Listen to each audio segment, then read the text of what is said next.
আসসালামু আলাইকুম সচেতন নাগরিক। নিশ্চয়ই আপনারা খুব ভালো আছেন। আজকে একটা দুপুরবেলা হচ্ছে চমকপ্রদ খবর।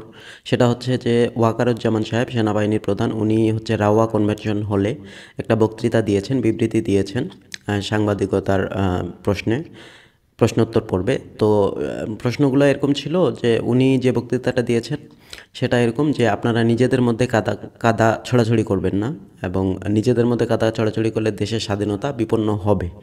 এবং উনি দায়িত্ব নিয়েছেন যে ডিসেম্বরের মধ্যে নির্বাচন হচ্ছে উনি সুষ্ঠুভাবে পরিচালনা করে হচ্ছে নির্বাচিত সরকারের কাছে হচ্ছে দায়িত্ব হস্তান্তর করে উনি হচ্ছে ব্যারাকে ফিরে যাবেন।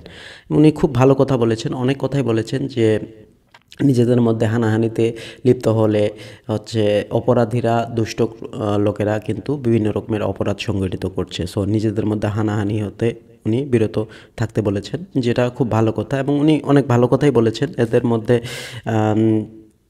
পিলখানা হত্যাকাণ্ড নিয়ে উনি কথা বলছেন, যেটা বিডিআর নিজেরাই এর জন্য দায়ী, সেনাবাহিনী এর জন্য দায়ী না, এই কথাও উনি বলেছেন। সার্বভৌমত্ব বিপন্নের কথা বলেছেন যে নিজেরা যদি আমরা মারামারি করি তাহলে দেশের সার্বভৌমত্ব হবে। আর আমি যদি আরও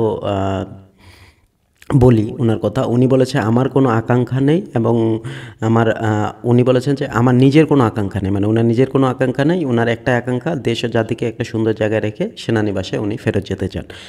কথাগুলোও ভালো বলেছেন। এবং হচ্ছে আসলেই কিন্তু আমরা যদি নিজেদের মধ্যে মারামারি করি এবং কাদা ছড়াছড়ি করি, এই দল অমুক দল, এই সেই অমুক তমুক, তাহলে কিন্তু বিভিন্ন অপরাধগুলো সংগঠিত হবে। কারণ আমরা নিজেরা যখন এরকম করব তখন কিন্তু যারা চোর ডাকাত এরা কিন্তু অপরাধ বেশি করার সুযোগ পাবে। সো এইদিকে উনি এই বিষয়টা ভালো কথা বলেছেন, এবং উনি প্রতিশ্রুতি করেছেন যে ডিসেম্বরের মধ্যে নির্বাচন উনি দিবেন। এবং ডক্টর ইউনূস সাহেবের সাথে উনি কথা বলেছেন, ইউনূস স্যারের সাথে কথা বলেছেন, এবং উনিও নাকি একমত পোষণ করেছেন ইনার সাথে। সো উনার যে বিবৃতি, এই বিবৃতিটা আজকে আমার খুব ভালো লেগেছে। যদিও এটা উনি ডিপ্লোম্যাটিক ওয়েতে বলেছেন কি না আমি বুঝতেছি না, কিন্তু দেশের সার্বভৌমত্ব রক্ষা করা আমাদের সকলের দায়িত্ব। সো এই হিসেবে উনি সেনাপ্রধান হিসেবে ওনার দায়িত্ব থেকে উনি এই কথাগুলো বলেছেন।